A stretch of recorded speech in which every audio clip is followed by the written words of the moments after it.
Kembali saya akan membacakan pengumuman untuk kegiatan ibadah kita selama 1 pekan. Hari Rabu ada ibadah Bible Study, hari Jumat Komsel wilayah masing-masing, Minggu pagi ada ibadah sekolah minggu dan dilanjutkan dengan ibadah raya. Untuk penerima tamu minggu depan, Bapak Untung beserta istri dan Bapak Irawan beserta istri.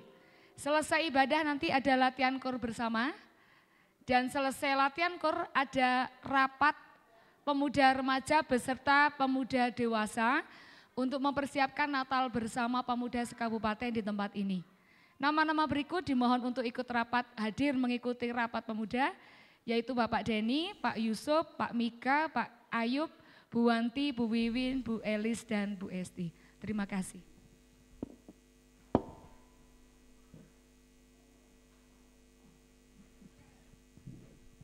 Puji nama Tuhan, selamat pagi, shalom. Shalom. Semangat pagi. Oh begini, kalau Mas Bre kemarin sudah menyemangatkan GPDI ya Mas Bre ya. Kalau saya katakan semangat pagi, Bapak Ibu harus jawab pagi, pagi, pagi GPDI. Begitu ya. Nanti kalau saya haleluya, Bapak Ibu puji Tuhan, seperti itu. Semangat pagi. Belum semua. Semangat pagi. Pagi GPDI. Haleluya. Puji Tuhan. Haleluya, puji Tuhan. Puji Tuhan, haleluya. Pagi hari ini kita datang dengan ucapan syukur Bapak Ibu. Kita datang dengan segala kerendahan hati kita. Kita mau datang dalam hadirat Tuhan. Jikalau kita ada, kita kuat, kita mampu. Bukan karena kebaikan kita, melainkan karena kasih kemurahan Tuhan yang boleh melimpah dalam kehidupan kita. Pengampunan yang Tuhan berikan dalam hidup kita, melayakkan kita untuk kita datang menyembah Tuhan. Hanya Engkau Tuhan di hidupku, Engkau memberikan hidup yang baru, dan karena salib-Mu aku ada, karena salib-Mu aku hidup sampai hari ini. Haleluya.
Tuhan yang ada di dalam hidup.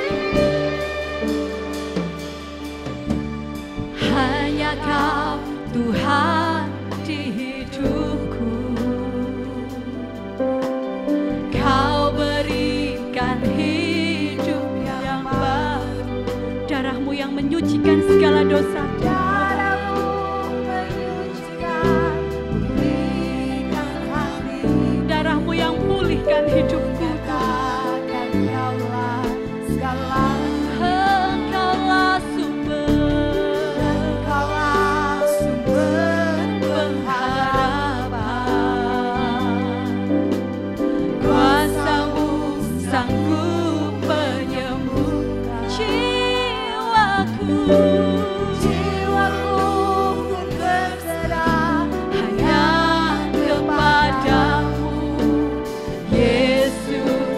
Engkaulah segalanya.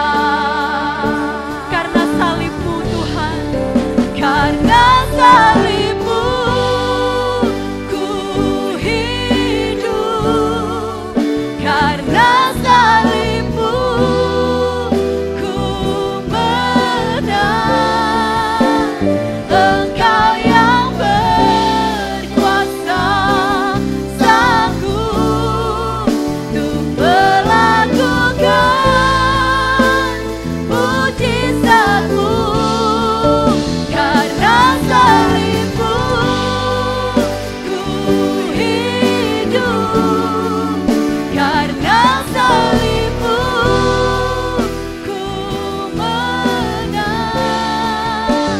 Engkau yang berkuasa sanggup untuk melakukan mujizat. Karena salib-Mu. Mari jemaat saudara bangkit berdiri. Benar Tuhan, karena salib-Mu aku hidup, karena salib-Mu Kau menyelamatkan hidupku Tuhan. Engkau yang berkuasa sanggup untuk melakukan mujizat. Hanya karena salib-Mu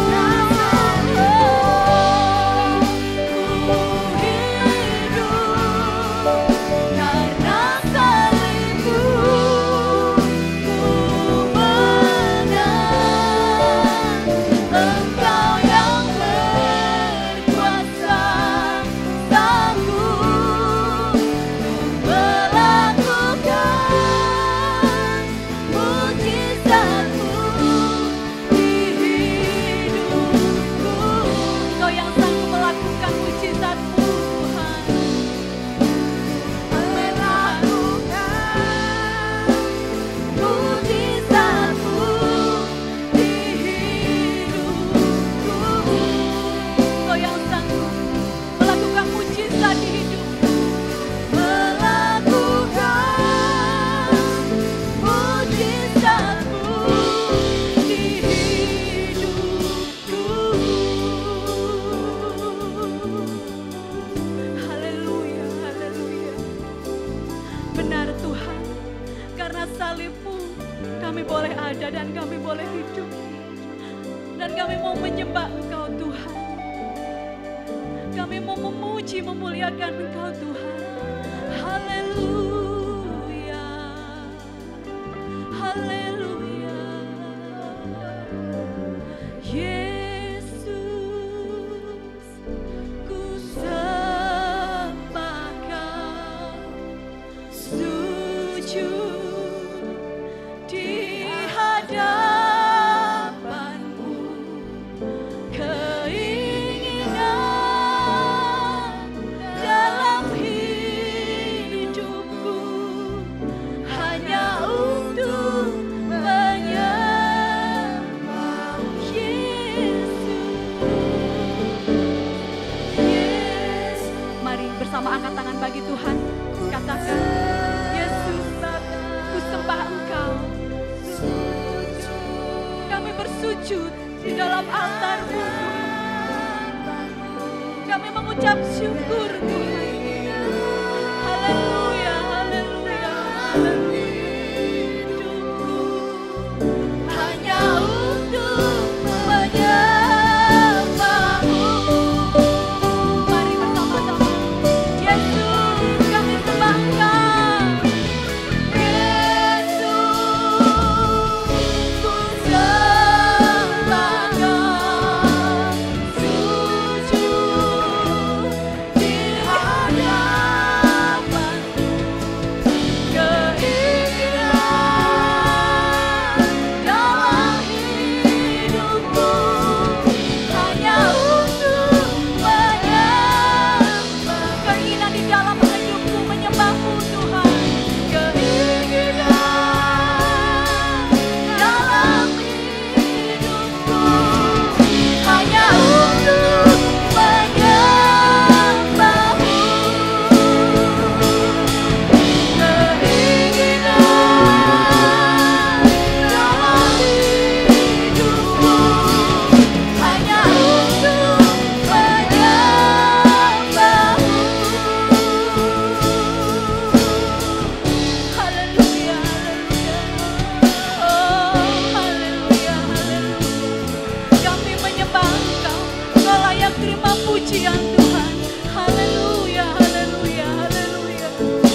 kasih Bapak, terima kasih.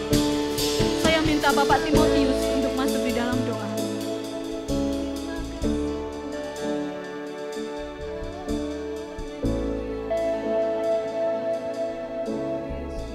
Terima kasih Bapa di surga. Jikalau pagi hari ini Tuhan memberikan kekuatan, kesehatan dan kemampuan kepada kami untuk kami boleh bersekutu di rumah-Mu ini ya Tuhan. Dan setiap jiwa yang datang, Tuhanlah yang sudah memanggil kami karena Engkau sangat berkemurahan kepada kami. Kami tidak mau menyia-nyiakan waktu yang masih Tuhan izinkan kepada kami. Tetapi kami mau ibadah yang sungguh-sungguh kepadamu ya Tuhan. Karena kekuatan, pertolongan datangnya daripada Engkau ya Tuhan. Itulah sebabnya kami mau memberikan segala puji, syukur, kemuliaan dan kebesaran hanya bagi Engkau ya Tuhan. Hanya bagi Engkau Tuhan. Kami naikkan pujian syukur. Engkaulah yang layak kami tinggikan, kami agungkan selama-lamanya. Pakailah pelayan-pelayan-Mu semuanya ya Tuhan, yang terlibat langsung ataupun tidak langsung dalam pelayanan ini. Engkau pakai dan urapi ya Tuhan. Dan setiap anak-anak-Mu yang datang, Engkau memberkati ya Tuhan. Yang tidak hadir oleh karena masalah sakit penyakit, oleh karena kesibukan dan lain sebagainya, Tuhan juga memberkatinya. Terima kasih, segala puji syukur hanya bagi Engkau. Dalam nama Tuhan Yesus Kristus kami berdoa. Amin. Segala puji, hormat, kemuliaan hanya bagi Tuhan. Mari bersama-sama kita naikkan syukur kita kepada Tuhan. Oleh karena kebaikan dan kemurahan Tuhan, ku mau selalu bersyukur kepadamu Tuhan. Karena anugerah-Mu mempesonakan kehidupan.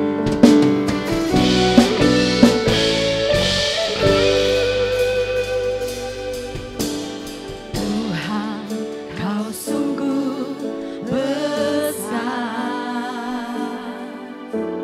karya-Mu sungguh ajaib, tiada hentinya ku menang.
Kau membuatku berharga firman. Sekali lagi, ku mau bersyukur kepadamu Tuhan.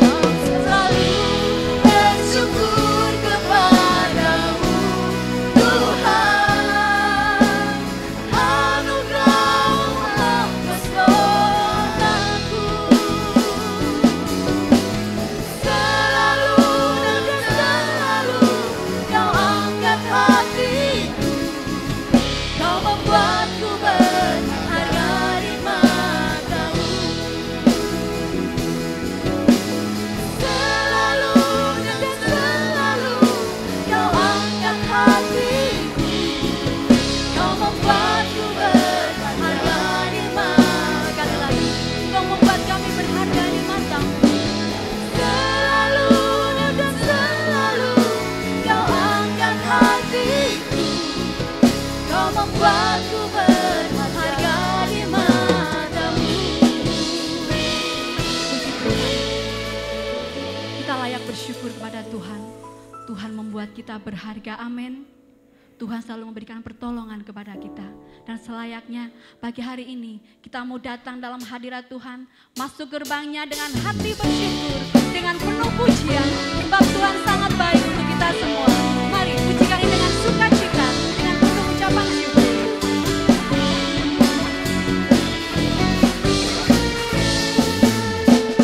Masuk gerbangnya bersyukur, dengan penuh pujian. Bersuka di hadiratnya, nyanyi besarkan agung namanya. Puji dan syukur sangka kalah, musik dan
adalah gunung batu, benteng keselamatan bagi kita. Amin. Haleluya. Mari bersukacita dalam hadirat Tuhan.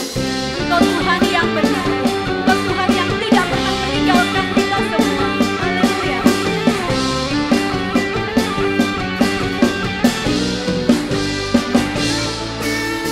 Mari katakan bersama. Kau gunung batuku dan kau kota bentengku, tak akan ku ragu. Kau menjamin hidupku, katakan kau keselamatanku dan kau yang membelaku, tak akan ku takut masamu di dalamku.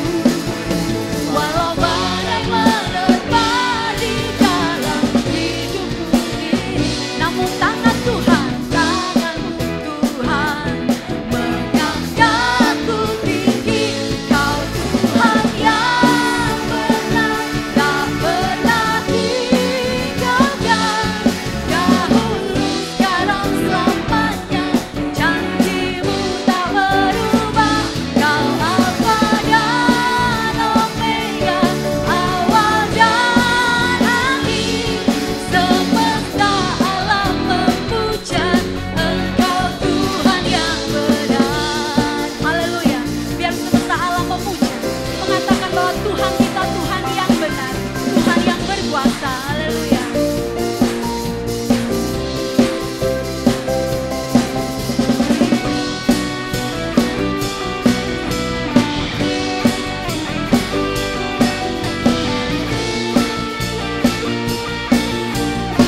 Mari, walau badai menerpa di dalam kehidupan kita, namun tangan Tuhan yang memberi pertolongan, tanganmu Tuhan mengangkatku. Katakan, kau Tuhan yang benar, tak pernah tinggalkan. Dahulu, sekarang, selamanya, janjimu tak berubah. Kau Alfa dan Omega, awal dan akhir. Semesta alam memuja Engkau Tuhan. Semesta alam memuja, semesta alam memuja Engkau Tuhan. Sekali lagi, semesta alam memuja, semesta alam memuja Engkau Tuhan yang benar. Haleluya, puji Tuhan. Segala puji hormat kemuliaan hanya bagi Tuhan. Haleluya. Silakan duduk kembali Bapak Ibu. Haleluya, puji Tuhan. Pagi hari ini ada yang mau bersaksi, berbagi berkat untuk kita semua? Ada? Kalau tidak ada, pagi hari ini kita akan mendengarkan pujian pada Mbak Lita dan Dek Nada akan memuji Tuhan. Mari.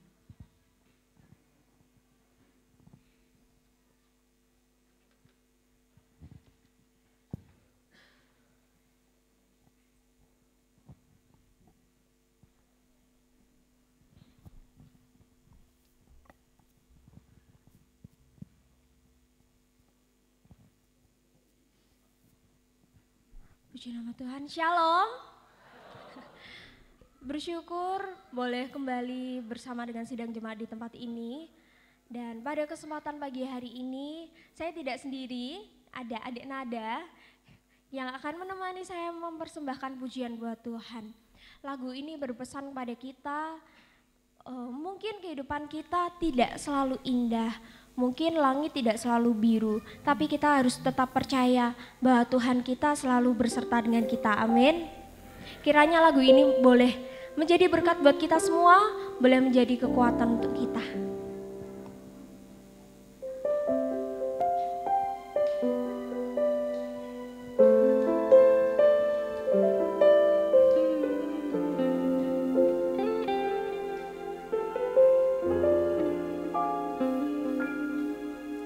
Tuhan tak pernah janji langit selalu biru, tetapi Dia berjanji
janji, langit selalu biru, tetapi Dia berjanji selalu menyertai.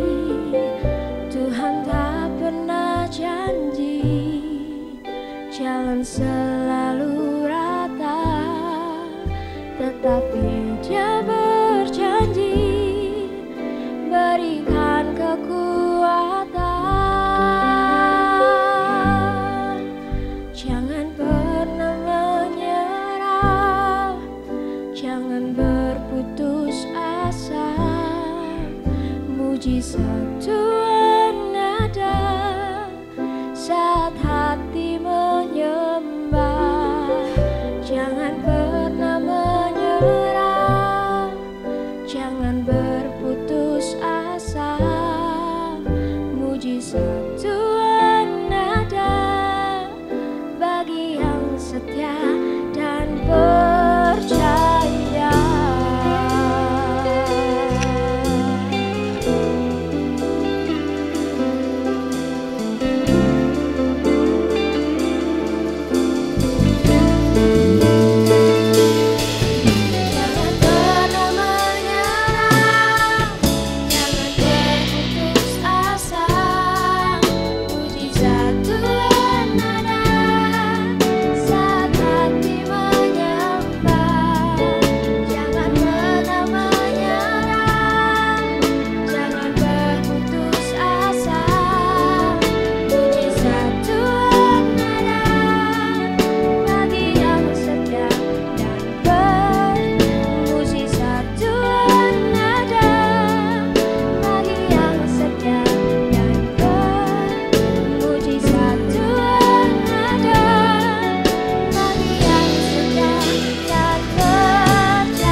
Puji nama Tuhan, satu pujian yang sangat indah.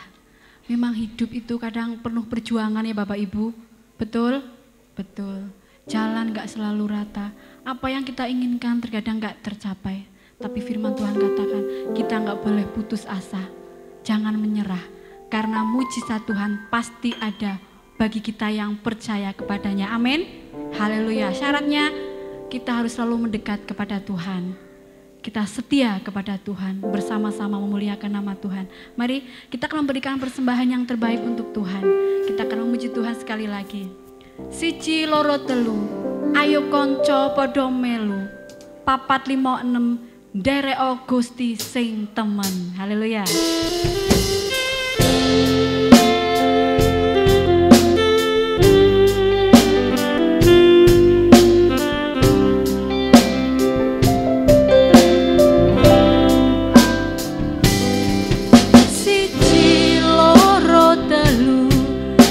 Konco podo melu 456 derek Gusti sing temen 789 derek Gusti ojo sembrono 10 wis genep derek Gusti mesti slamet. Siji loro telu konco podo melu 456 derek Gusti sing temen 789 derek Gusti ojo sembrono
bagi kita orang yang sudah mengenal Tuhan. Tidak rugi kita mengikut Tuhan, benar? Tidak rugi. Ketika Tuhan memberikan pencobaan, memberikan ujian dalam kehidupan kita, Tuhan sudah sediakan jalan untuk kita, amin. Tuhan hanya menguji seberapa besar kasih kita, kesetiaan kita kepada Tuhan. Saya yang berdiri di sini, saya bukan orang yang benar, Bapak Ibu. Saya masih banyak sekali dosa dan kesalahan, cacat celah. Namun satu hal yang saya tahu, bahwa hanya Tuhan yang sanggup memulihkan, Tuhan yang sanggup memberikan pertolongan. Saat kita terjatuh dan tak berdaya, Tuhan mengangkat kita, Tuhan memberikan pertolongan. Mari bersama yakini firman Tuhan pagi hari ini. Firman Tuhan memberikan kita jalan keluar. Firman Tuhan yang akan memberikan kita pengharapan, pertolongan di dalam Yesus.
benar pujian ini Bapa. Engkau mengangkat setiap kehidupan kami saat kami lemah. Saat kami bersandar berharap hanya kepada Tuhan. Karena Engkaulah satu-satunya kekuatan dalam setiap kehidupan kami manusia yang lemah ini. Manusia yang terbatas ini Bapa. Terima kasih Tuhan buat kesempatan yang indah pada pagi hari ini. Kami sudah banyak memuji memuliakan nama-Mu. Biarlah pujian kami boleh berbau harum di hadapan Tuhan. Dan biarlah pada kesempatan pagi hari ini yang datang ataupun yang menonton melalui YouTube, kiranya Engkau memberkati kami semua Bapa. Dan sebentar firman-Mu akan kami sampaikan Bapa. Kudus layakkan hamba-Mu yang sudah Tuhan pakai, yang sudah Tuhan percayakan untuk boleh menyampaikan firman Tuhan. Biarlah hamba-Mu ini hanyalah alat yang Tuhan pakai, sehingga apa yang hamba-Mu sampaikan itu semua dari Tuhan. Bukan karena kepandaian, bukan karena kecakapan dan lain sebagainya. Tetapi ini semua dari Roh Kudus yang ingin menegur, yang ingin mengubahkan, yang ingin menguatkan setiap kehidupan kami kepada Engkau Bapa. Terima kasih Tuhan, terima kasih. Berbicaralah bagi kami semua di tempat ini. Kami siap mendengarkan, kami siap menyampaikan firman Tuhan. Hanya di dalam nama Tuhan Yesus sama-sama kita katakan, amin. Silakan duduk kembali Bapak Ibu.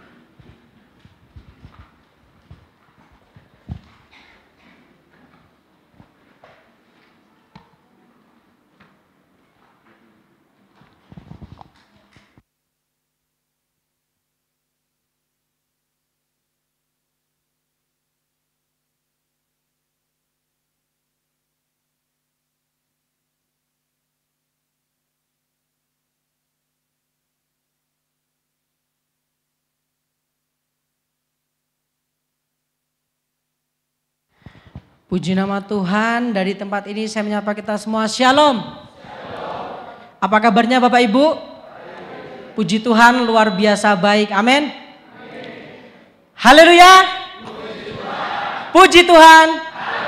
Sungguh sangat luar biasa, semakin hari semakin semangat, semakin setia dalam Tuhan, amin.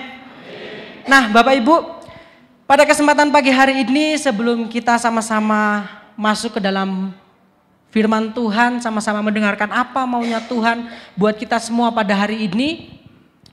Saya di sini ingin sedikit berpamitan kepada Bapak Ibu semua bahwa ini adalah pelayanan terakhir saya di tahun ini. Di tahun ini nggih Bapak Ibu. Karena saya akan Natalan dan mengadakan tahun baru di Papua. Saya minta dukungan doa kepada Bapak Ibu semua, sidang jemaat, terlebih Bapak Ibu Gembala. Saya mohon bantuan doa supaya saya boleh di perjalanan selalu dalam perlindungan Tuhan, baik dari Wonosobo ke Surabaya, bahkan dari Surabaya berlayar ke Nabire, biarlah semua boleh terjadi sesuai dengan kehendak Tuhan. Nah, pada kesempatan pagi hari ini juga, karena berhubung saya akan pergi meninggalkan tempat ini untuk doa pagi. Ya, untuk doa pagi, saya menyampaikan sengaja di depan supaya ada rasa tanggung jawab ya. Untuk yang membuka pintu saya pasrahkan kepada Mas Yosi. Nggih. Mas Yosi udah nggih Bapak Ibu. Jadi doa pagi tetap aktif nggih. Doa pagi tetap aktif dan yang akan memimpin Mas Jeffrey. Akan memimpin, terserah nanti mau dipimpin siapa dan lain sebagainya. Pokoknya tugas saya serahkan kepada Mas Jeffrey. Tugas mengunci dan menutup pintu saya minta tolong kepada Mas Yosi. Siap Mas Yosi? Puji nama Tuhan, pada kesempatan pagi hari ini mungkin sedikit saja yang berpamitan saya pada pagi hari ini. Dan langsung Bapak Ibu, pada kesempatan pagi hari ini kita akan sama-sama belajar firman Tuhan yang bertemakan tentang keselamatan atau kenikmatan. Nah Bapak Ibu, kalau kita mendengar tema ini, keselamatan atau kenikmatan. Kita sebagai manusia kalau disuruh pilih pasti ingin dua-duanya, nggih? Ya selamat, ya nikmat. Saya mau bertanya saja, pertama sama Om Ruben. Om Ruben saya mau bertanya, jujur, kalau Om Ruben disuruh pilih, lebih milih selamat atau nikmat? Dua-duanya. Coba satu saja, kira-kira berani memutuskan yang mana?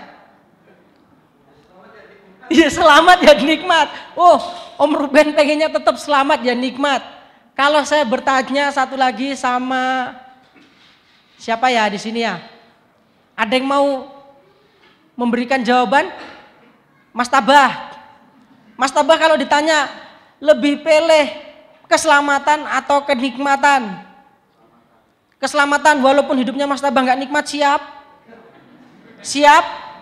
Amin. Tetap Tuhan? Amin. Puji nama Tuhan. Mas Tabah memilih keselamatan walaupun mungkin hidupnya tidak nikmat. Satu orang lagi tadi yang ditanyakan yang masih muda. Ini sekarang yang agak sepuh ini. Yang agak sepuh siapa nggih?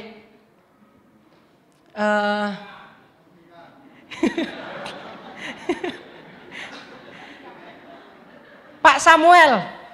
Saya mau bertanya kepada Pak Samuel. Kalau Pak Samuel disuruh pilih antara suruh memilih keselamatan atau kenikmatan. Jujur di rumah Tuhan Pak Samuel pilih mana?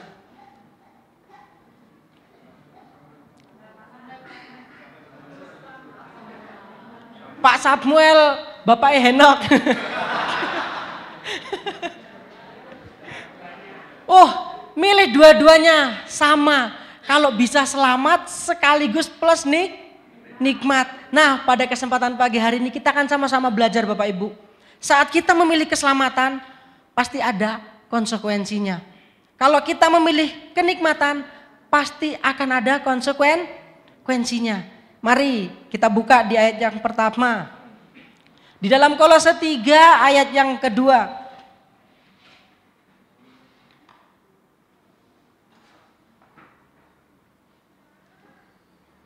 Pikirkanlah perkara yang di atas, bukan yang di bumi. Pikirkanlah perkara yang di atas, bukan yang di bumi. Ini Bapak Ibu dalam Kolose 3 ayat yang kedua ini dituliskan oleh Rasul Paulus Bapak Ibu. Di sini Rasul Paulus menasehatkan kepada jemaat-jemaat di Kolose. Dan pada hari ini firman Tuhan ingin menasehatkan kepada kita semua untuk apa? Pikirkanlah perkara yang di atas, bukan yang di bumi. Kenapa Bapak Ibu? Karena yang di bumi itu memang nikmat. Benar?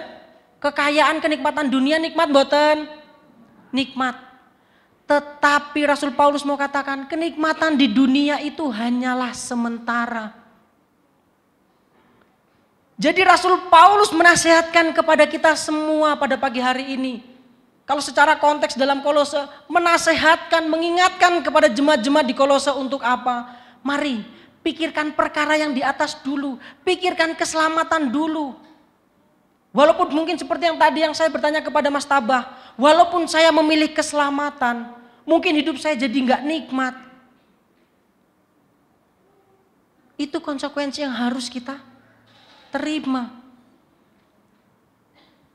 Di sini Rasul Paulus bisa mengatakan seperti ini bukan karena dia hanya sekedar iseng-iseng menulis, tidak.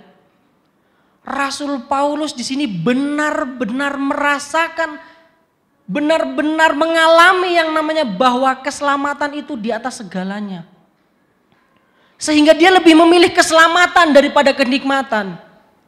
Kenikmatan dunia itu apa? Pesta pora. Ya.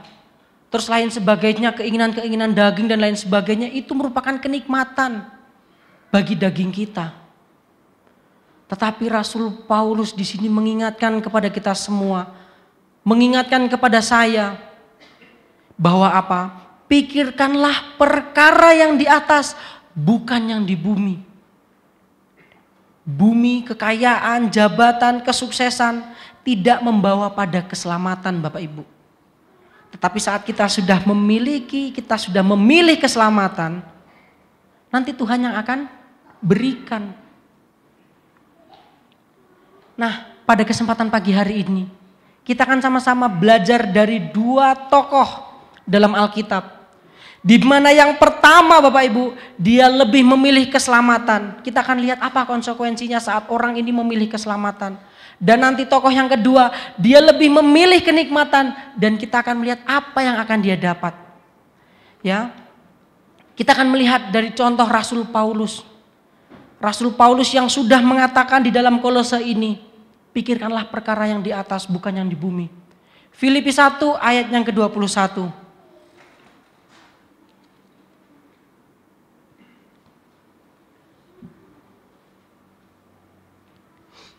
Karena bagiku hidup adalah Kristus dan mati adalah keuntungan. Ini Bapak Ibu. Karena apa Rasul Paulus bisa mengatakan demikian? Karena bagiku hidup adalah Kristus dan mati adalah keuntungan. Konteks pada saat itu Bapak Ibu. Setiap orang yang percaya kepada Yesus, setiap orang yang mengikuti ajaran Yesus pasti akan ditangkap, dibunuh, dipenjara. Karena ahli Taurat, orang-orang Farisi, mereka tidak suka. Dan mereka menganggap bahwa ajaran Yesus itulah ajaran yang sesat. Tetapi Rasul Paulus sendiri saat dia sudah apa Bapak Ibu? Saat dia sudah berjumpa secara pribadi dengan Tuhan. Mendengarkan suara Tuhan secara pribadi. Yang niat awalnya ingin apa? Membunuh Ananias. Tetapi saat dia sudah mengalami perjumpaan dengan Tuhan, ada keubahan. Sehingga apa dikatakan ini? Keselamatan di atas segalanya. Karena adanya perjumpaan secara langsung yang mengubahkan hidup Rasul Paulus. Sehingga dia lebih memilih apa? Memilih keselamatan daripada kenikmatan dunia. Rasul Paulus bisa saja mengikuti kenikmatan dunia. Dia orang yang cerdas, berpengetahuan, paham tentang yang namanya hukum Taurat Bapak Ibu. Tetapi kenapa dia bisa berbalik menganggap semua itu sampah? Karena dia lebih mengerti bahwa keselamatan di atas segalanya. Saat kita sudah berpikir seperti Rasul Paulus bahwa kita melihat, waduh benar. Keselamatan ini di atas segalanya. Maka kita harus apa? Hidup sungguh-sungguh. Kalau Rasul Paulus tetap, wah tidak, saya harus tetap bunuh Ananias, saya harus tetap membunuh semua pengikut-pengikut Yesus pada saat itu. Apa yang akan dia dapat? Bisa saja pujian, bisa saja sanjungan. Dari banyak orang mungkin ahli Taurat dan orang-orang Farisi akan berkata, wah Pak Paulus hebat, bukan Pak Paulus Bapak Gembala nggih. Pak Paulus yang ada di Alkitab ini. Wah keren, wah bisa membunuh dan lain sebagainya. Tetapi Rasul Paulus mau meninggalkan itu semua. Dan lebih memilih keselamatan. Dikatakan apa? Karena bagiku hidup adalah Kristus dan mati adalah keuntungan. Kalau misal pun Rasul Paulus pada saat itu mati karena Tuhan, karena Yesus, itu merupakan sebuah keuntungan Bapak Ibu. Ada yang di sini siap mati karena Yesus? Boleh angkat tangan? Bapak Gembala angkat tangan. Selain Bapak Gembala? Loh. Ini mau selamat apa mau nikmat? Ya mau selamat ya nikmat Mas. Waduh. Di sini Rasul Paulus karena sudah mengalami perjumpaan dengan Tuhan, dia bisa berkata seperti ini, karena bagiku hidup itu adalah Kristus. Hidupku bukannya aku lagi, tapi amin. Kristus dalam kita Bapak Ibu. Kalaupun kita diizinkan menderita karena Kristus, nikmati. Ya, nikmati saja. Karena di sini sudah banyak bukti di dalam Alkitab kalau kita baca. Janda di Sarfaat dipelihara Tuhan padahal hidupnya dalam penderitaan. Masih banyak lagi Raja Daud yang sudah diangkat jadi raja tetapi harus selalu lari dari kejaran musuhnya. Banyak kisah dalam Alkitab di mana saat mereka sudah memilih keselamatan, pasti hidupnya tidak akan nikmat secara daging Bapak Ibu. Karena banyak yang harus dia kuasai, banyak yang harus dia kontrol. Coba di sini ada yang hafal perbuatan-perbuatan daging apa saja Bapak Ibu? Ada yang hafal? Perbuatan daging apa saja yang di dalam Alkitab? Apa Mbak Esti? Hawa nafsu, pertengkaran, perselisihan, iri dengki, terus apa lagi? percabulan, perzinahan, kemabukan, pesta pora, kepentingan diri sendiri. Ada yang mau nambahin lagi? Perseteruan, perselisihan, apalagi? Amarah, kepentingan diri sendiri, percidraan,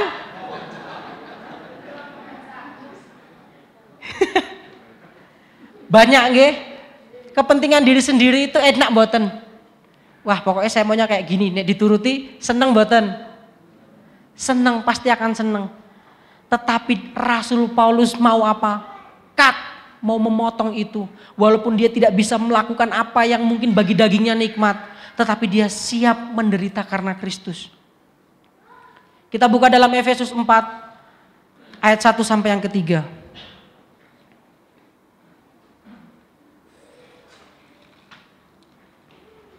Sebab itu aku menasihatkan kamu, aku, orang yang dipenjara karena Tuhan, supaya hidupmu sebagai orang-orang yang telah dipanggil berpadanan dengan panggilan itu. Hendaklah kamu selalu rendah hati, lemah lembut, dan sabar. Tunjukkanlah kasihmu dalam hal saling membantu, dan berusahalah memelihara kesatuan roh oleh ikatan damai sejahtera. Puji nama Tuhan. Di ayat yang pertama sama-sama kita perhatikan Bapak Ibu. Sebab itu aku menasihatkan kamu, aku di sini Rasul Paulus, aku orang yang dipenjarakan karena Tuhan. Orang yang dipenjarakan karena Tuhan Bapak Ibu. Saat orang berada di dalam penjara, apakah nikmat? Walaupun saya belum pernah masuk penjara, amit-amit jangan. Saya bisa membayangkan bahwa yang namanya masuk penjara pasti tidak nikmat. Ya, tidak usah penjara karena kriminal. Di tempat saya sekolah dulu, banyak orang mengatakan bahwa itu adalah penjara suci. Sekolah Alkitab, sekolah teologi rata-rata mereka bilangnya penjara suci. Itu saja saya hanya asrama itu aja walah luar biasa penderitaannya Bapak Ibu. Tidak nikmat secara daging saya, secara emosi muda saya, keinginan muda saya itu tidak nikmat. Tetapi di sini Rasul Paulus katakan, sebab itu aku menasihatkan kamu, aku orang yang dipenjarakan karena Tuhan, supaya hidupmu sebagai orang-orang yang telah dipanggil berpadanan dengan panggilan itu. Kita meresponi panggilan Tuhan. Apa yang menjadi panggilan Tuhan dalam setiap kehidupan kita? Kalau kita lihat tabernakel, kita semua ini adalah imam-imam, mengambil bagian dalam pelayanan di tabernakel Bapak Ibu. Jadi tugas kita sebagai orang Kristen, Allah mas, wong saya nggak bisa musik, saya nggak pelayanan di gereja, jadi saya bukan pelayan. Oh tidak, kita semua di sini pelayan Tuhan. Kita semua hidup kita ini kita pergunakan untuk melayani Tuhan. Maka dari itu, ayo tunjukkan bahwa kita orang Kristen memiliki Tuhan dalam hidup kita. Saya pernah sampaikan ini di Dieng. Saat kita dibenci karena Yesus itu wajar. Karena dunia tidak suka dengan Yesus. Tetapi kalau Yesus dibenci karena kita, itu kurang ajar. Wah kayak wong Kristen, tapi kelakuannya kaya ngono. Contoh, kayak wong Kristen kayak wong Kristen Pak, dene mabuk, dene judi, dene sabung ayam. Jangan sampai kita mempermalukan Tuhan karena kita Bapak Ibu. Tetapi kalau memang kita sudah memilih mengikut Yesus, jalannya tidak mudah. Jalannya memang tidak gampang Bapak Ibu. Secara daging tidak akan nikmat secara dunia. Di sini dikatakan apa selanjutnya ayat yang kedua? Hendaklah kamu selalu rendah hati, lemah lembut dan sabar. Selanjutnya dikatakan bahwa tunjukkanlah kasihmu dalam hal saling membantu. Disuruh rendah hati, lemah lembut, sabar. Sanggup Bapak Ibu? Amin. Mungkin kehidupan kita lagi gak bikin salah apa-apa. Tiba-tiba orang nyalain kita. Sanggup rendah hati? Sanggup Mbah? Sanggup sabar?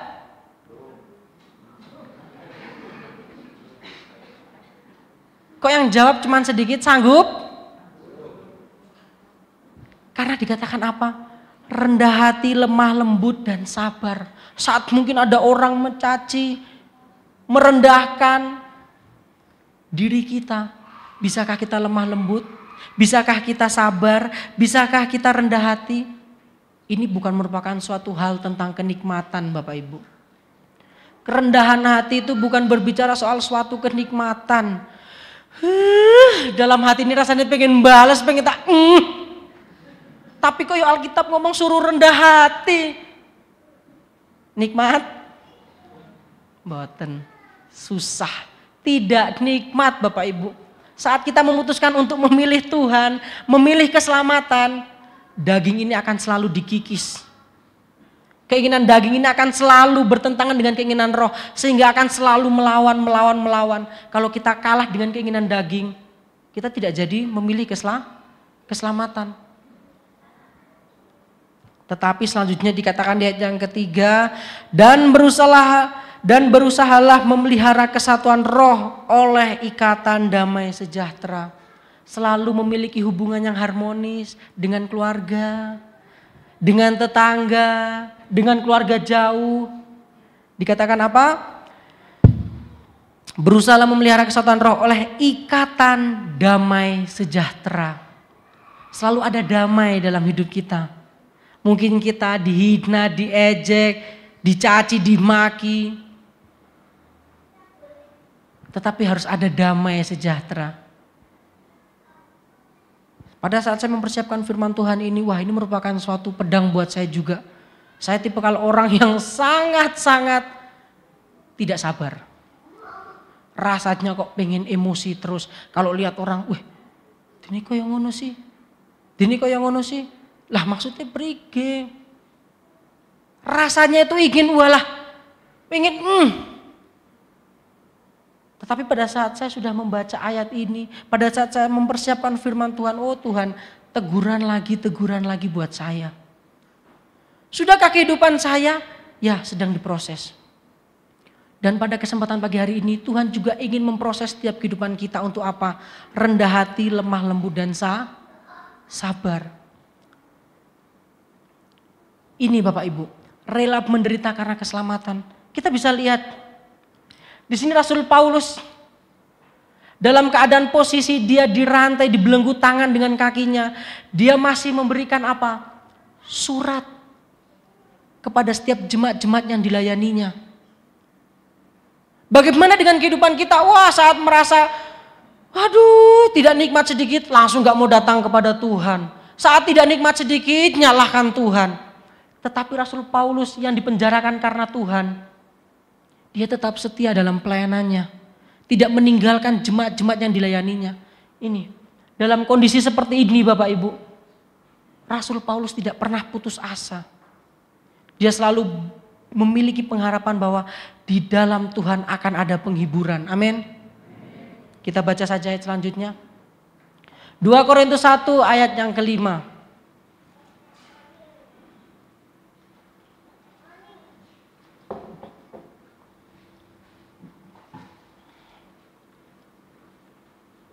Sebab sama seperti kami mendapat bagian berlimpah-limpah dalam kesengsaraan Kristus, demikian pula oleh Kristus kami menerima penghiburan berlimpah-limpah. Puji nama Tuhan Bapak Ibu. Ikut Tuhan tidak nikmat, tetapi pasti ada penghiburan dan kekuatan. Dikatakan apa di sini? Sebab sama seperti kami mendapat bagian berlimpah-limpah dalam kesengsaraan Kristus. Ya dihina, ya dikucilkan, ya dijelek-jelekkan, dicaci maki, dipenjara. Tetapi apa? Demikian pula oleh Kristus kami menerima penghiburan yang berlimpah-limpah. Jadi jangan pernah berpikir saat kehidupan kita tidak nikmat, kita langsung berpikir bahwa Tuhan, wah Tuhan kenapa toh? Wong ikut Tuhan kok malah justru makin sengsara. Lah iyalah wong pikul salib, sangkal diri, itu yang harus kita lakukan sebagai orang Kristen. Pikul salib bukan berarti salib yang kayak yang di leontin itu, karena saya sudah pakai leontin salib, ini saya pikul salib. Bukan. Pikul salib, sangkal diri, itu merupakan hal yang sangat susah dalam kehidupan orang percaya. Saya ini orangnya emosian, jadi saat kamu mancing emosi ya saya akan begini. Tetapi firman Tuhan sangkal diri, oh saya memang orangnya emosional, tetapi saya mau belajar dari Tuhan. Apakah itu nikmat bagi daging Bapak Ibu? Saya mau katakan sekali lagi, tidak. Tetapi Rasul Paulus dalam keadaan dia di penjara, tangan kakinya dibelenggu.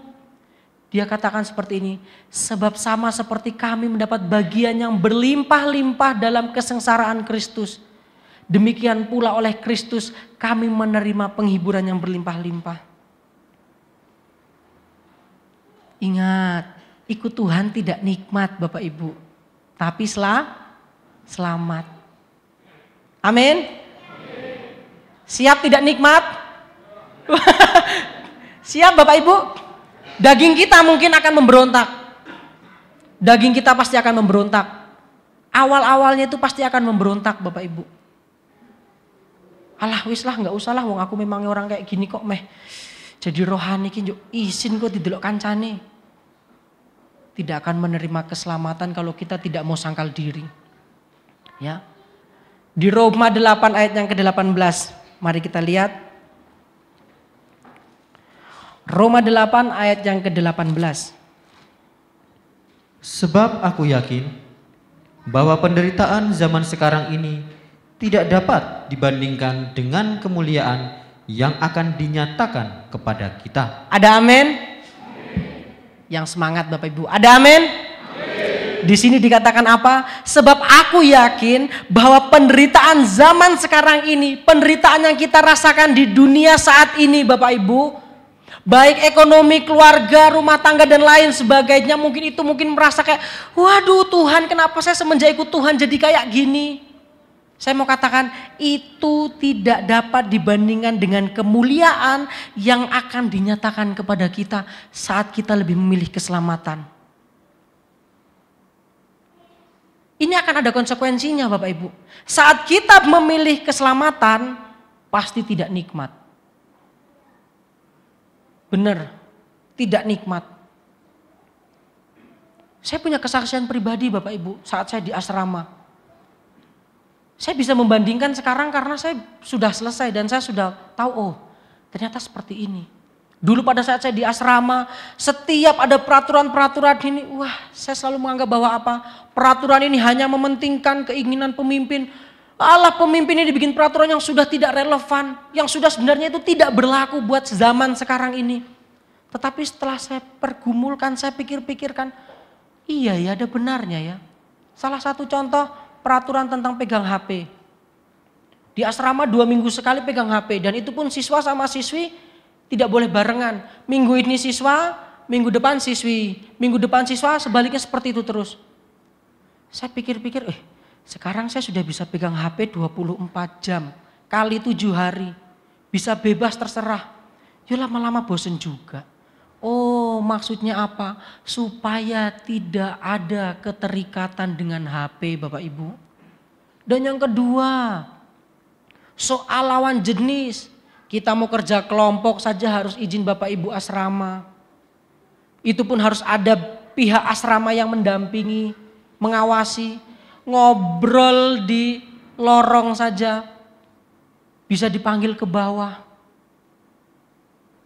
Wah rasanya apa? Tunjuk kita gimana mau bikin relasi antara teman dan lain sebagainya. Wong teman satu kelas begini-begini. Saya berpikir bahwa apa sih?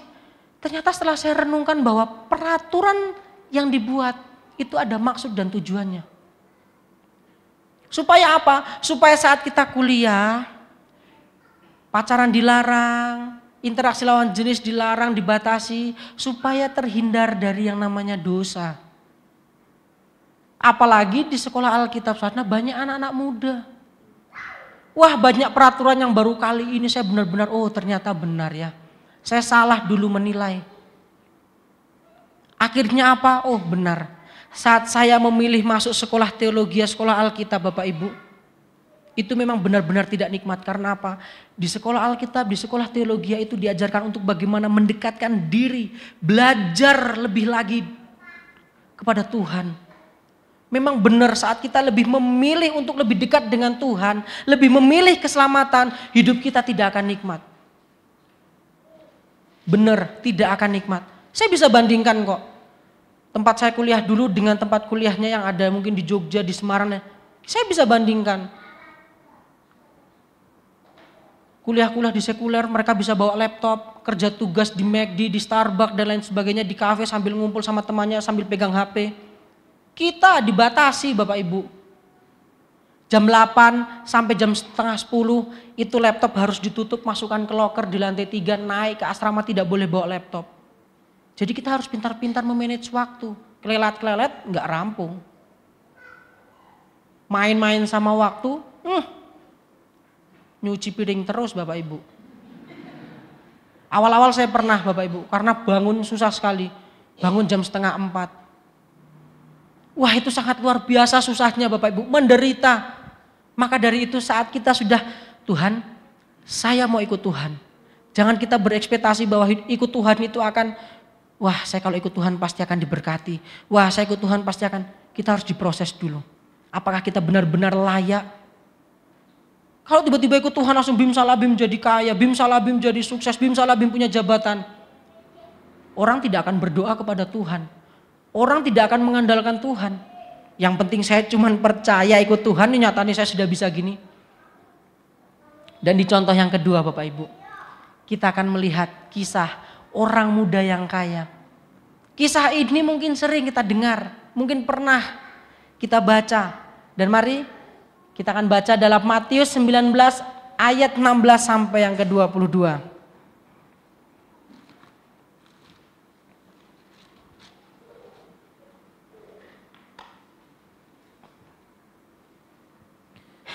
Ada seorang datang kepada Yesus dan berkata, "Guru, perbuatan baik apakah yang harus kuperbuat untuk memperoleh hidup yang kekal?"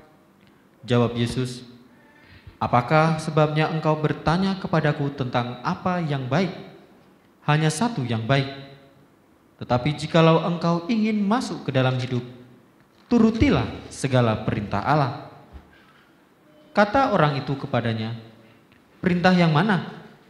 Kata Yesus, "Jangan membunuh, jangan berzina, jangan mencuri, jangan mengucapkan saksi dusta. Hormatilah ayahmu dan ibumu, dan kasihilah sesamamu manusia seperti dirimu sendiri." Kata orang muda itu kepadanya, "Semuanya itu telah kuturuti, apalagi yang masih kurang?"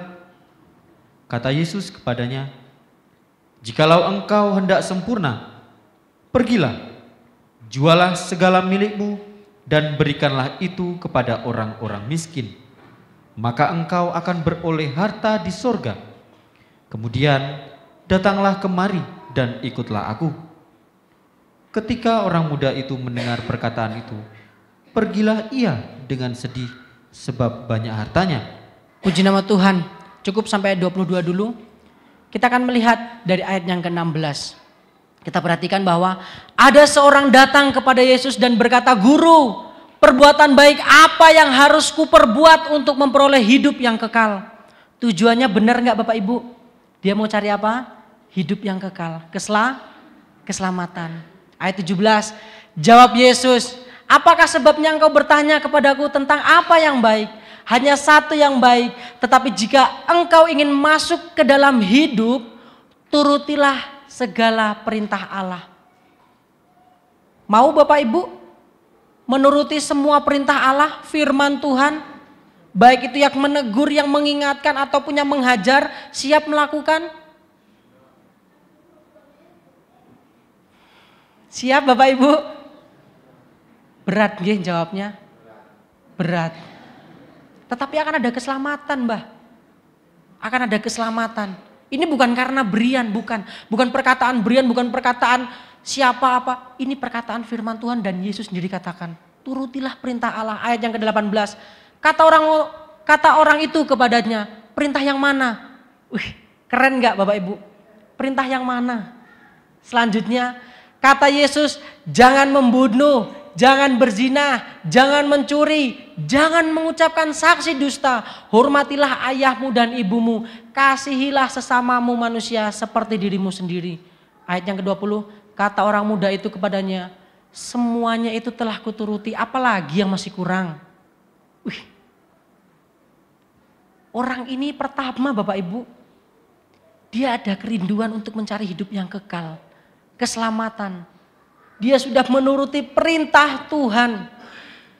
Perintah Tuhan apa tadi? Jangan berzinah, jangan membunuh, jangan mengucapkan saksi dusta dan lain sebagainya. Dikatakan ayat 20, kata orang muda itu kepadanya, semuanya itu telah kuturuti, apalagi yang masih kurang. Kata Yesus, ayat 21. Karena apa? Tuhan mengetahui apa yang masih menjadi kelemahan kita. Mungkin kita terlihat, wah kita melayani Tuhan, kita beribadah 3 kali seminggu.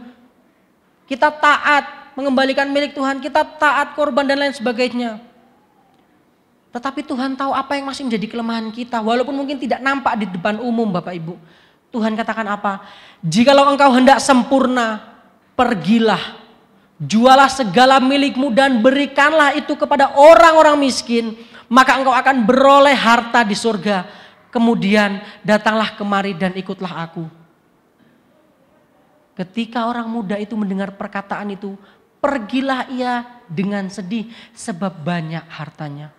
Berarti apa Bapak Ibu? Ada keterikatan dengan kenikmatan dunia tadi. Tidak bisa saat kita memilih kenikmatan dunia terus pengen ikut Tuhan, itu tidak bisa Bapak Ibu. Tidak akan bisa. Ya, kita bisa lihat ini. Terikat dengan kenikmatan atau kekayaan dunia.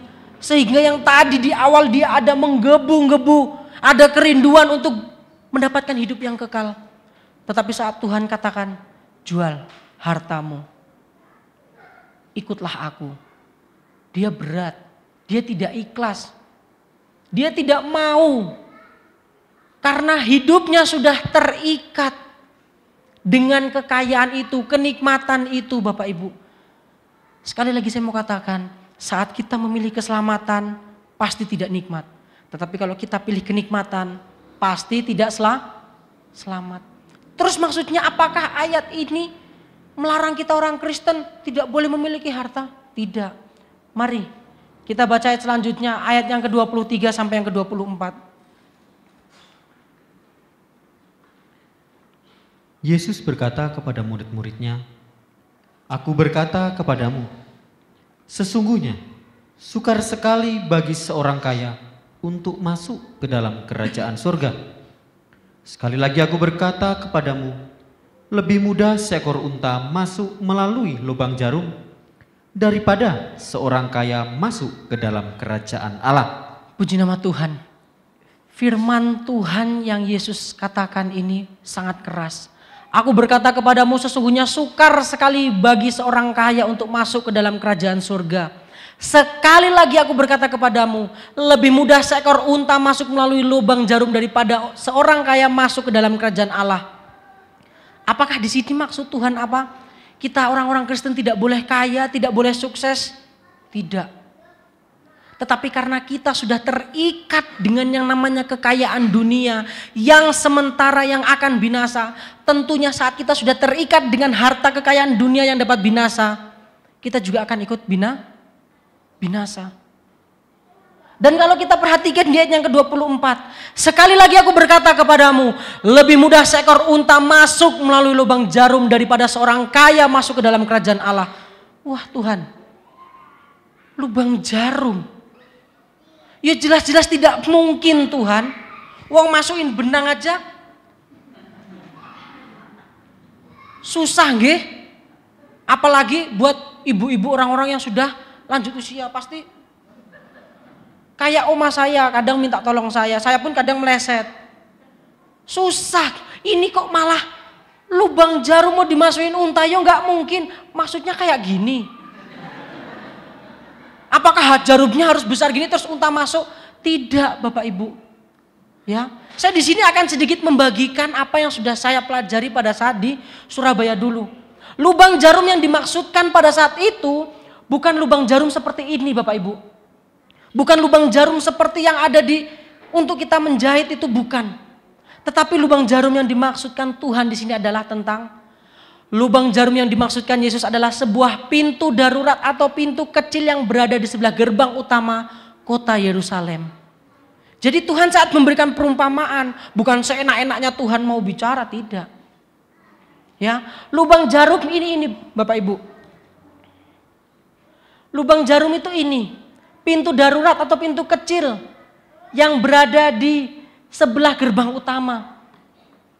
Saya mau katakan sedikit tentang apa yang sudah saya dapat. Gerbang utama di kota Yerusalem itu setiap pagi atau fajar mau menyingsing, itu pintu dibuka. Pintu gerbang utama ya Bapak Ibu. Seperti contoh pintu inilah, selalu dibuka setiap pagi. Gunanya buat apa? Mungkin ada orang yang dari Yerusalem mau bepergian keluar, atau mungkin ada orang yang dari luar ingin masuk, entah berjualan, entah menetap atau numpang istirahat, itu dibuka. Tetapi pada saat malam hari itu wajib ditutup. Karena apa? Karena pada saat malam hari itu pasti akan sangat mudah dimasuki yang namanya penyusup. Sangat mudah untuk diserang oleh musuh. Sehingga kalau pada saat malam hari, kalau misalnya ada orang yang datang terus membawa unta karena mungkin dia terlambat atau mungkin ada sesuatu masalah di jalan, akhirnya dia harus terlambat masuk ke kota itu.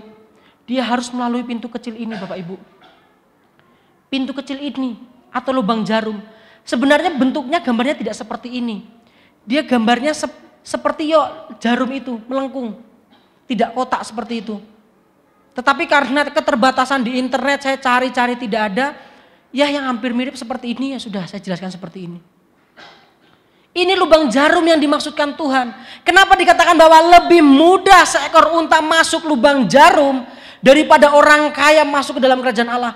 Karena Bapak Ibu, saat unta mau masuk melalui lubang jarum itu, dia harus melepaskan apa yang dia pikul. Dia harus melepaskan apa yang menjadi bebannya, apa yang dia angkat, apa yang dia bawa. Berarti apa? Tidak ada keterikatan. Kalau dia tetap ngeyel, unta ngeyel tetap gak mau dilepas ikatannya. Apakah bisa masuk melalui pintu yang sempit itu?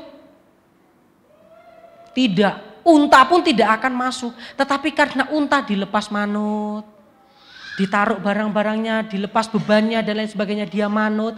Masuk pun tidak masuk petentang-petenteng gini Bapak Ibu. Harus nunduk. Seperti yang gambar ini, ya saya minta maaf karena keterbatasan gambar di internet. Orang ini adalah pemilik unta, dia sedang melepaskan segala beban yang dia bawa. Mereka mengumpulkan di sini. Saat unta berhasil lewat, tugas tuanlah yang membawa masuk. Jadi apa Bapak Ibu yang Bapak Ibu tangkap? Orang kaya tadi sukar masuk kerajaan Allah karena apa? Dia tidak mau melepaskan kekayaannya. Dia tidak mau menjual untuk orang miskin sehingga ada keterikatan yang membuat hidupnya tidak layak untuk menerima keselamatan atau hidup kekal itu. Mungkin di awal tadi sudah kita baca bagaimana dia orang yang taat, setiap perintah, setiap firman Tuhan dia lakukan. Hormati ayah, ibu, kasih sesama, tidak membunuh, tidak berzina. Bagus buatan Bapak Ibu. Ditambah lagi dia kaya, walah sudah mau cari keselamatan dia nikmat, tetapi disuruh jual. Dia tidak ikhlas. Aduh, udah susah-susah cari setengah mati kok malah suruh jual. Yuk gimana? Ada pujian mengatakan, ku tak membawa apapun juga saat ku datang ke dunia. Kita datang ke dunia apa lahir dari rahim orang tua kita langsung bawa iPhone? Apa langsung bawa mungkin kunci mobil? Mboten nggih?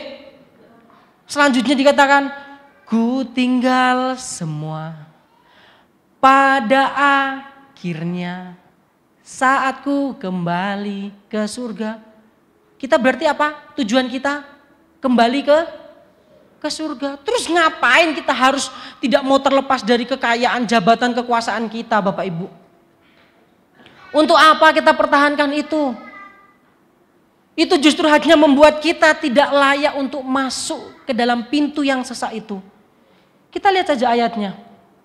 Matius 7 ayat yang ke-13 sampai yang ke-14.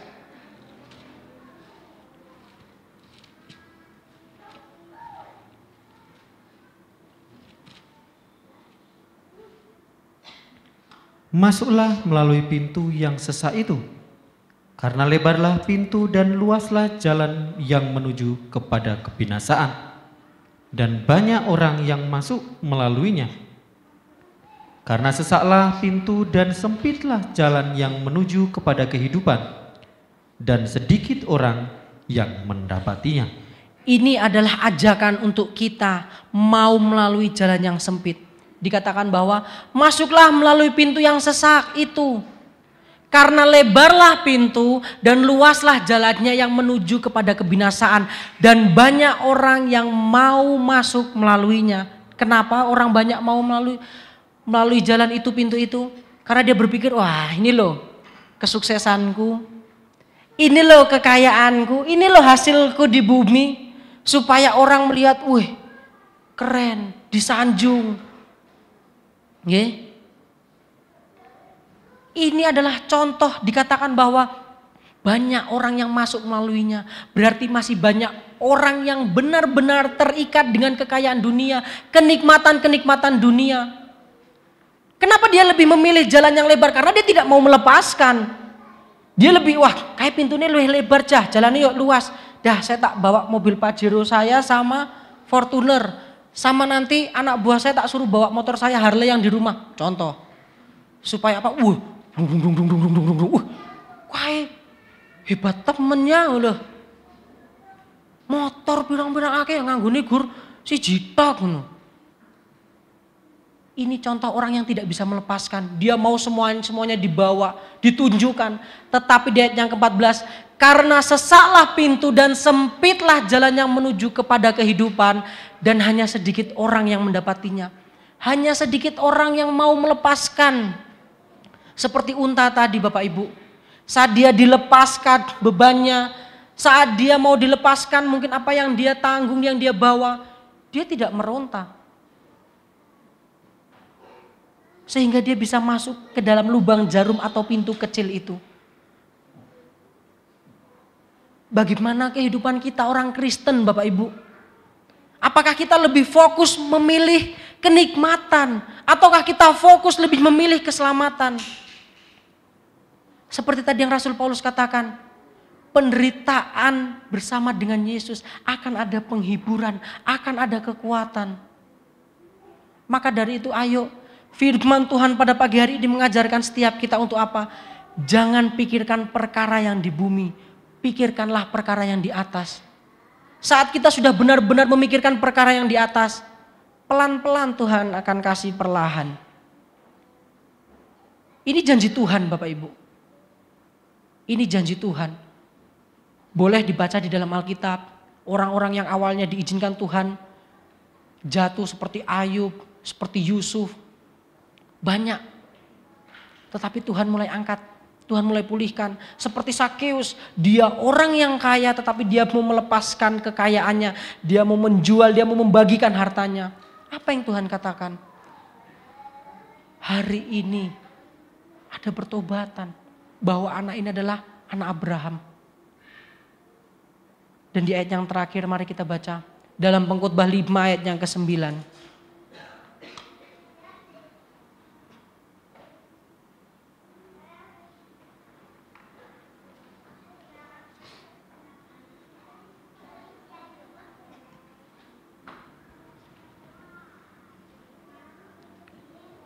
Siapa mencintai uang, tidak akan puas dengan uang. Dan siapa mencintai kekayaan, tidak akan puas dengan penghasilannya. Ini pun sia-sia. Berani amin Bapak Ibu? Amin. Firman Tuhan katakan tegas, siapa mencintai uang tidak akan puas dengan uang. Siapa mencintai kekayaan tidak akan puas dengan penghasilannya. Ini pun sia-sia. Saat kita berpikir, wah hari ini saya dapat keuntungan 50.000. Besok saya harus dapat kalau bisa 100.000. Oh, dapat 100.000. Hari ini saya bisa kejar target 100.000. Saya harus dapat 150.000. Pernah Bapak Ibu? Karena dikatakan apa? Tidak akan pernah ada puasnya. Selalu ingin untung, ingin selalu nikmat, ingin selalu. Saat kita hanya mengejar keinginan dunia. Selanjutnya dikatakan, siapa mencintai kekayaan tidak akan puas dengan penghasilannya. Berbagai macam cara dia harus dapat supaya dia itu tambah kaya. Tetapi firman Tuhan mau katakan, hiduplah sederhana. Asalkan tujuan hidupmu mencari keselamatan. Lebih baik hidup sederhana, tapi jelas pengikutan kita kepada Tuhan. Daripada kita hidup sukses, kelihatan orang kayak wah kayak diberkati. Padahal dia terikat dengan kekayaan itu. Tidak pernah puas, selalu ingin mencari yang lebih. Dan pada kesempatan pagi hari ini, kesimpulannya Bapak Ibu, setiap manusia akan diperhadapkan dengan pilihan, yaitu keselamatan atau kenikmatan dunia. Tetapi bagi orang percaya, keselamatan di dalam Tuhan Yesus Kristus menjadi yang utama di atas segalanya. Dan mereka rela menderita untuk keselamatan itu. Namun bagi orang yang masih terikat dengan kenikmatan dunia yang menjadi hal utama dalam hidupnya, dia tidak akan ikhlas untuk melepaskan kenikmatan itu dan hidupnya akan berakhir dengan kesia-siaan.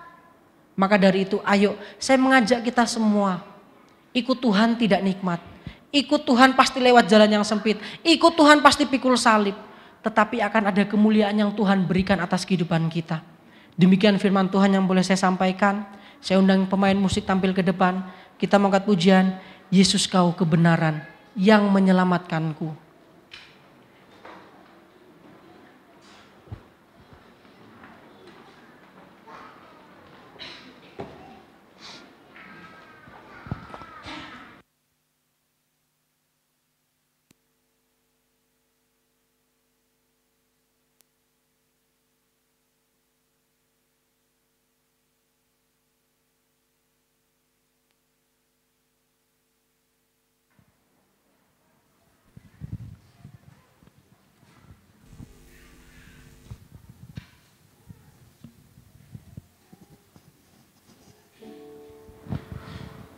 Pada kesempatan pagi hari ini, mari kita coba renungkan bagaimana kehidupan kita. Apakah kehidupan kita akhir-akhir ini terlalu fokus untuk mengejar kenikmatan dunia yang sementara itu, yang akan binasa? Ataukah kehidupan kita sudah mulai ada kerinduan untuk mulai mencari keselamatan? Kita minta Tuhan berikan kekuatan, berikan penghiburan. Haleluya Yesus.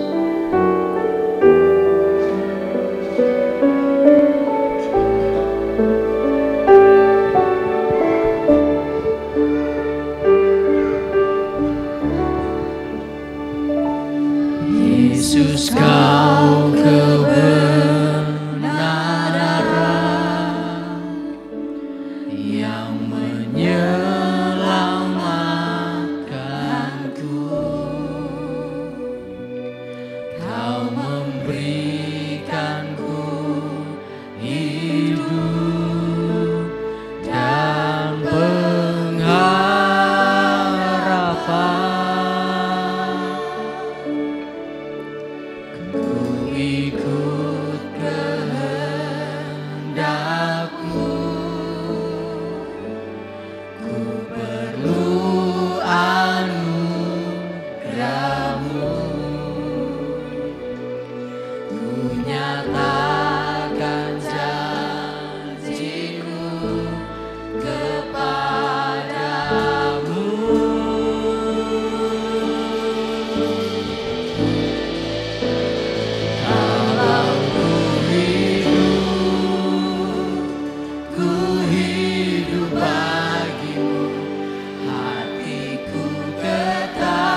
bisa menjauhkan kita dari kasih Tuhan. Haleluya Yesus. Kebenaran yang menyelamatkanku, Kau memberikanku hidup dan pengharapan.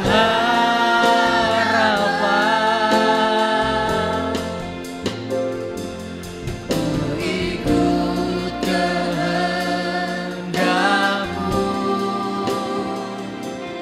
ku perlu anugerah-Mu. Ku nyatakan janji-Mu kepadamu. Mari saya undang kita semua untuk bangkit berdiri. Kalau ku hidup bagi-Mu. Amin. Hati kita selalu tetap memandang kepada Tuhan. Dunia tidak akan pernah bisa melepaskan kita dari kasih Tuhan. Kejar keselamatan Bapak Ibu. Kejar keselamatan itu.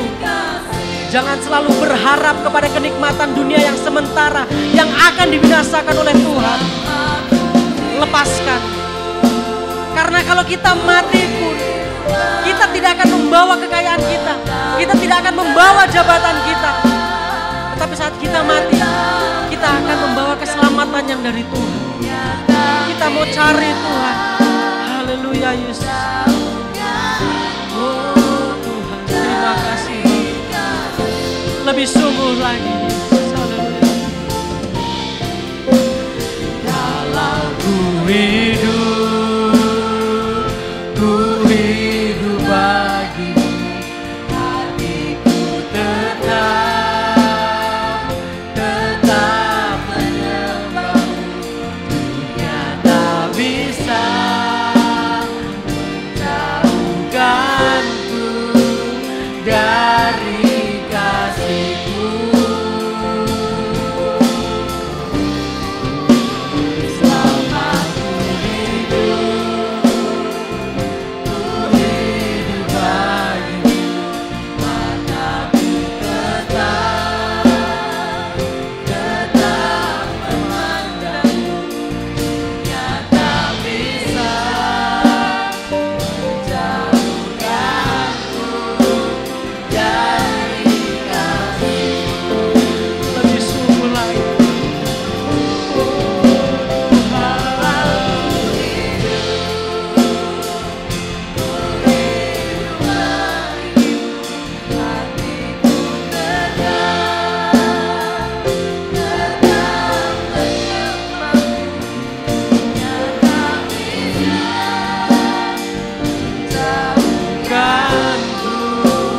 Dari kasih-Mu.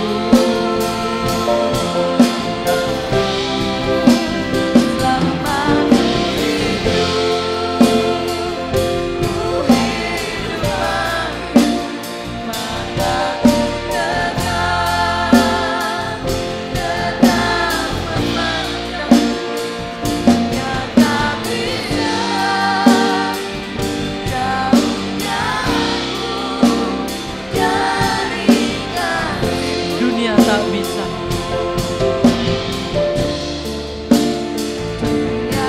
Waktu selanjutnya saya serahkan kepada Bapak Gembala.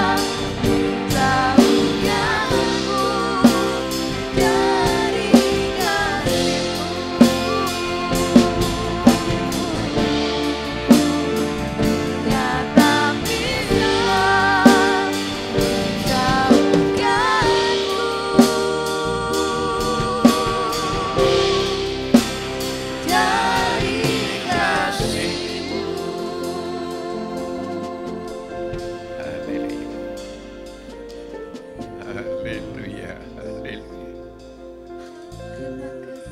Oh, haleluya, haleluya. Kami menyembah-Mu Tuhan.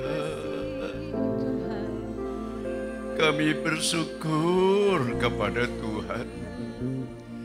Kalau kami bisa memahami keselamatan itu di atas segala-galanya. Karena banyak orang yang tidak paham hingga mengejar kenikmatan dunia, meremehkan keselamatan yang dari Tuhan.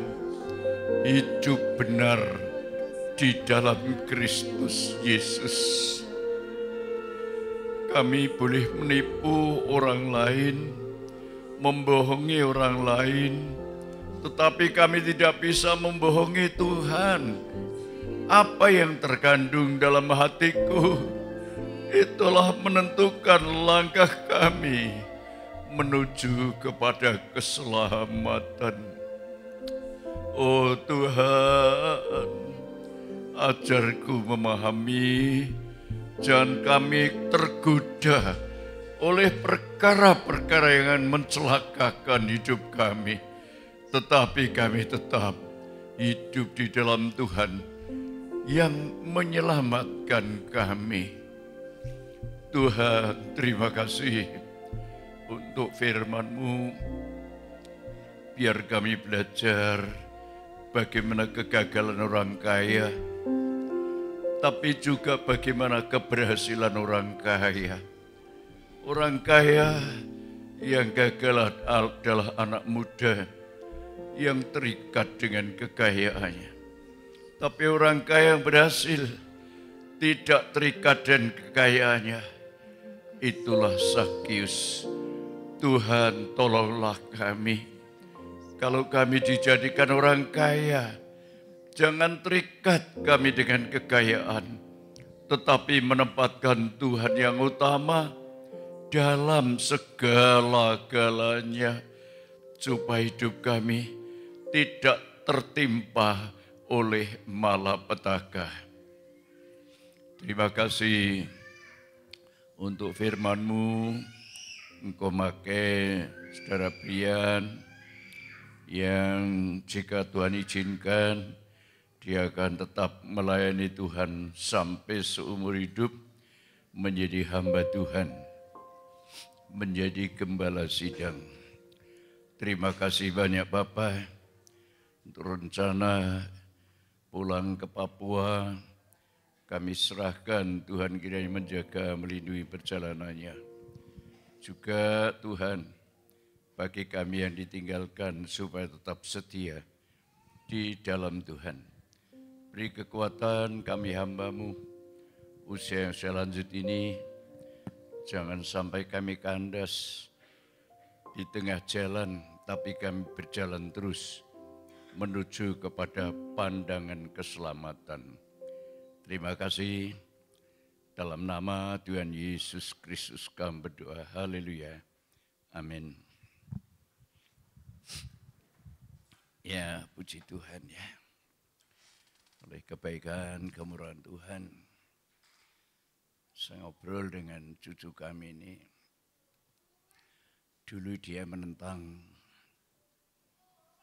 ajaran atau aturan di Surabaya ya.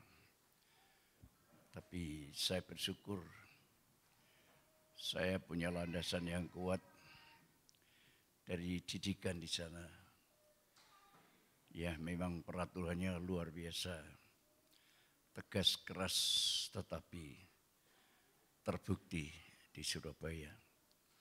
Itulah yang memotivasi saya, maka saya tegas, terutama untuk diriku sendiri. Untuk apa tegas orang kepada orang lain, diriku tidak tegas untuk diriku sendiri. Dia juga menceritakan, kalau aku khotbah, dikatakan oleh dosennya, khotbah itu bukan semata-mata di atas mimbar. Justru setelah turun dari mimbar, bagaimana ucap kata yang disampaikan itu, apakah sudah dikenakan dalam dirinya sendiri. Itu cerita kepada saya. Puji Tuhan. Puji Tuhan. Rasul Paulus katakan, bagaimana aku menyelamatkan orang lain, tapi diriku sendiri tidak selamat. Untuk apa semuanya? Itulah yang saya bersyukur. Ya, dan dia berpegang satu roh. Jangan beda roh. Satu pengajaran harus satu roh. Kalau satu roh sifatnya tunduk, hormat, taat seperti Elisa patuh kepada Elia. Bukan merasa hebat, merasa bisa, merasa mampu. Tapi dia yang dia dambakan mendapat 2 bagian roh daripada Elia. Kepatuhan ketaatannya. Inilah yang saya tekankan pada cucu saya Brian. Supaya selalu merendahkan diri untuk dipakai Tuhan. Jangan menganggap sama seperti Korah, Datan, Abiram, aku juga orang Lewi, sama dengan kamu. Akhirnya binasa. Hati-hati. Kalau kita sudah dipakai Tuhan, lihatlah kedudukan kita di mana. Kalau di bawah tetap tunduk kepada atasan. Ini saya tekankan pada semua saudara, bukan karena saya. Ya, siapa saja nanti. Saya sudah tua. Ya, saya lanjut usia. Kekuatan saya sudah sangat merosot. Tidak tahu kapan aku dipanggil pulang Tuhan. Siap. Ya, siap. Itu yang saya utamakan. Untuk apa aku memperoleh semuanya? Kekayaanku berlimpah-limpah. Tapi jiwaku binasa. Mari pelayan perjamuan tampil ke depan.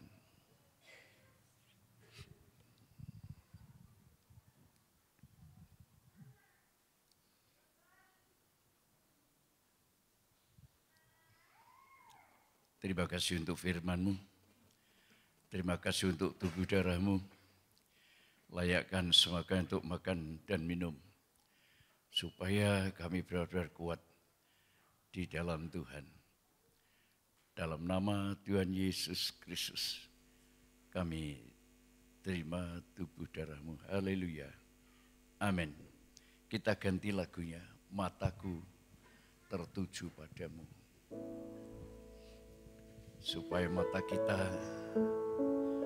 tertuju kepada Tuhan. Haleluya.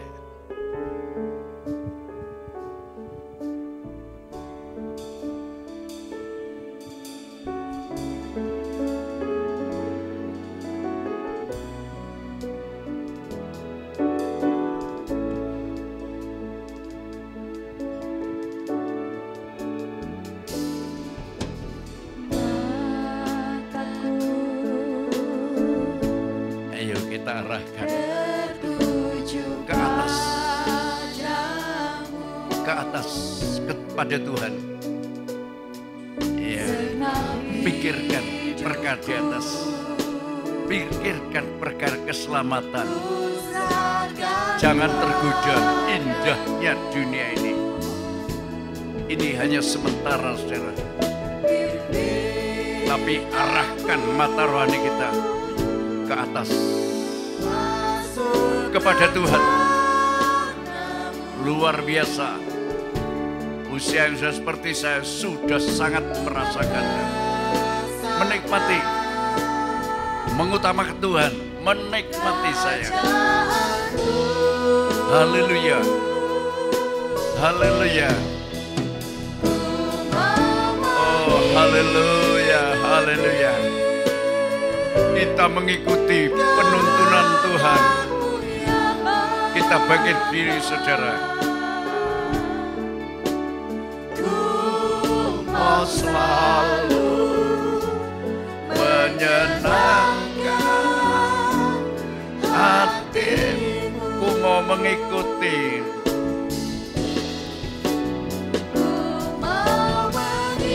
Ayo mengikuti. Enak, saudara, enak. Sekali lagi, saya sudah merasakan. sudah usia lanjut nih. Wah, luar biasa saudara. Haleluya. Mau selalu menyenangkan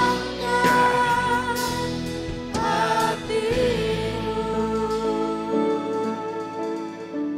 Kenikmatan yang Tuhan sediakan bukan dunia, tapi kenikmatan surga.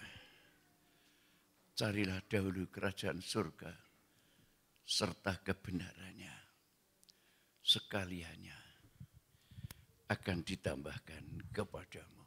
Wah, luar biasa. Saya merasakan sesuatu yang mengagumkan bagi diriku sendiri. Di luar kemampuanku, kekuatanku. Tapi Tuhan yang mengerjakannya.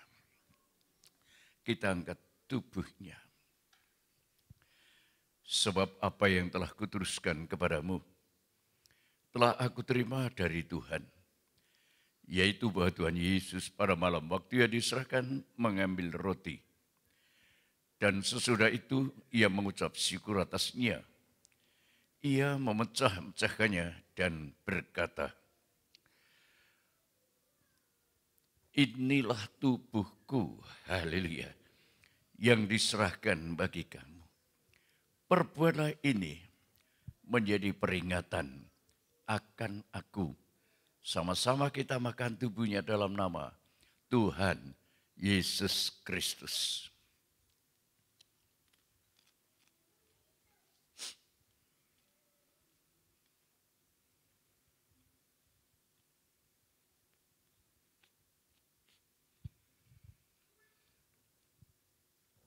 Kita mengangkat cawan. Demikian juga ia mengambil cawan sesudah makan lalu berkata, cawan ini adalah perjanjian baru yang dimeteraikan oleh darahku. Perbuatlah di setiap kali kamu minumnya menjadi peringatan akan aku. Sebab setiap kali kamu makan roti dan minum cawan ini, kamu memberitakan kematian Tuhan sampai ia datang. Kita minum bersama-sama dalam nama Tuhan Yesus Kristus.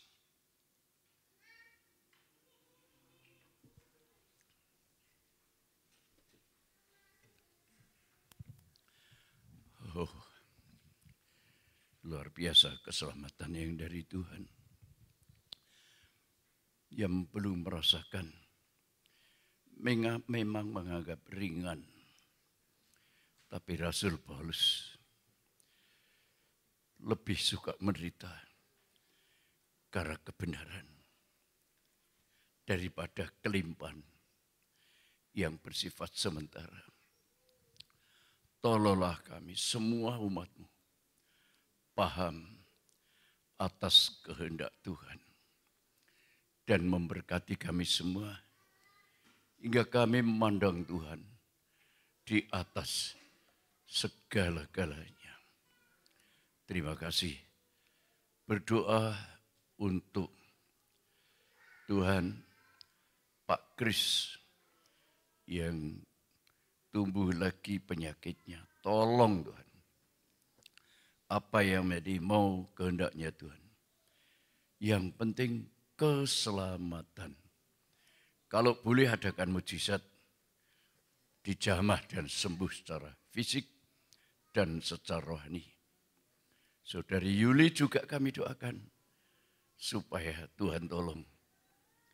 Saudari Yusumiasih, istri Mas Wahyono juga sakit kakinya.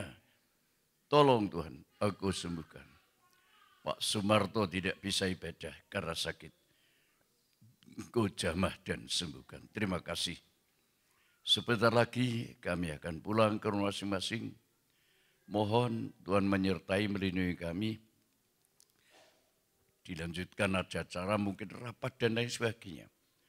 Berkatilah supaya apa yang dibicarakan bukan untuk kemuliaan diri sendiri, tapi untuk kemuliaan Tuhan.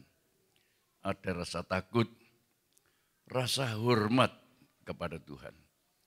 Juga berdoa untuk Pak Bupati yang sore ini mengadakan acara di Balai Kambang. Kalau Tuhan berkenan, Jangan terjadi hujan. Supaya apa yang dilakukan, Tuhan, dia percaya bahwa Allah berkuasa melakukan semuanya. Terima kasih, ini doa sembah kami. Kami peraskan dalam nama Tuhan Yesus Kristus. Kita mengangkat tangan. Saudara-saudara yang dikasihi oleh Tuhan, pulanglah ke rumah masing-masing. Turunlah kita berkat damai sejahtera dari Allah Bapa, kasih sayang dan kemurahan Sang Putra dan persekutuan Allah Roh Kudus menyertai saudara, melindungi saudara, menjaga saudara, bahkan memberkati saudara semua dari sekarang ini, besok bahkan sampai selama-lamanya, hingga hari Maranatha. Dalam nama Tuhan Yesus Kristus kami berdoa. Semua kita katakan, amin. Puji Tuhan. Saya